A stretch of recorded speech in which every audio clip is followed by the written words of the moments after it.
अगर भयानक से भयानक विपत्ति को ऐसे न नष्ट कर दे तो बता देना, कृष्णाय वासुदेवाय हरे परमात्मने प्रणतः क्लेश नाशाय गोविंदाय नमो। इसका जप करो, और जब तक तुम्हारा काम पूरा ना हो जाए ब्रह्मचर्य से रहो, झूठ मत बोलना, मदिरा मत पीना, मांस मत खाना, और ना काम हो जाए तो मैं बताना कि भारी से भारी विपत्ति का नाश करके भगवान श्री कृष्ण का आश्रय उसे ऊंचे उठा देगा, इस जगत की धरा से उठा देगा।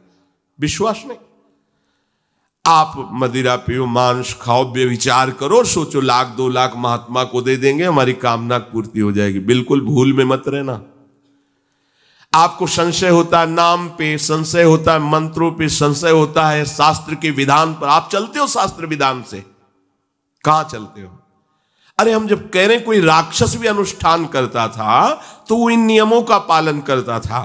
इतना अनुष्ठान में कि मेघनाथ को पैरों से मार रहे हैं बंदर भालू, पर वो ना मंत्र छोड़ रहा है, ना हिल रहा है, ना उनकी तरफ देख रहा है।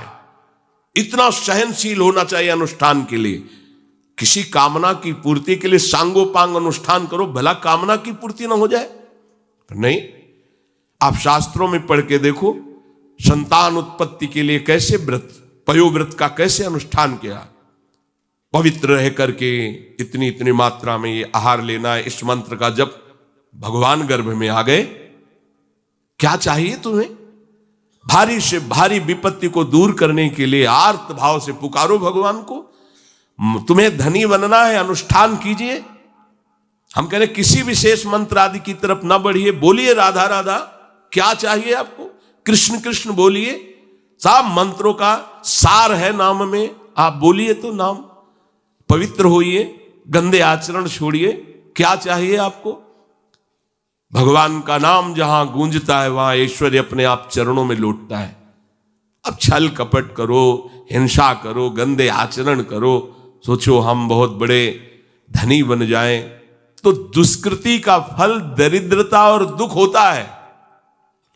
सुकृत का फल ऐश्वर्य और सुख होता है।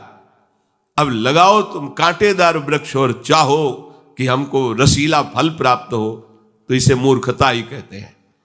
फिर दोष देता है काल, कर्म, ईश्वर को, शास्त्रों को, मंत्रों। अरे कुछ नहीं, नाम मंत्र में जरा सी भी अनुष्ठान में त्रुटि हो जाए तो उसका फल बदल जाता है।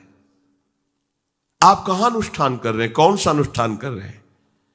सबसे पहला नियम अनुष्ठान का होता है पवित्र आचरण, ब्रह्मचर्य, सत्यवाद, पवित्र भोजन, संयम से। कोई भी अनुष्ठान कर, किसी भी विषय का अनुष्ठान करके देखो, अभी हो जाएगा। ये तो हमसे नहीं होगा, तो फिर आप बड़ी बड़ी कामनाएं करते हो, हवा में कामनाएं पूर्ण हो जाएंगी। किसी की भी काम, किसी का भी महाबली या तेजस्वी पुत्र पैदा हुआ, उसको देखो कैसे रहा है, उसके माता पिता कैसे आचरण किए हैं। 10,000 वर्ष तक भगवान श्री हरि में मन लगाकर निरंतर मंत्र जपने पर कश्यप और विंता जी ने भगवान गरुण जी को प्रकट किया। भगवान गरुण जी श्री हरि के वाहन, प्रथम पुत्र अरुण जी जो सूर्य के सामने बैठे हुए हैं, सारथी बने 10,000 वर्ष।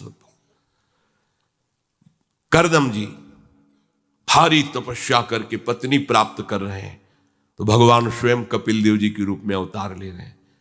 बिना भजन के, बिना पवित्रता के, बस कामनाओं की पूर्ति, हवा में कामनाओं की पूर्ति हो जाएगी। मनमानी आचरण, कुछ नींबू काट दो, उसमें सिंदूर रख दो, या कलावा बांध दो, या अंगूठी बांध लो, या जंतुर मंत्र बांध लो, भस्म, इनसे कुछ होगा? कुछ नहीं होगा। राधा राधा राधा।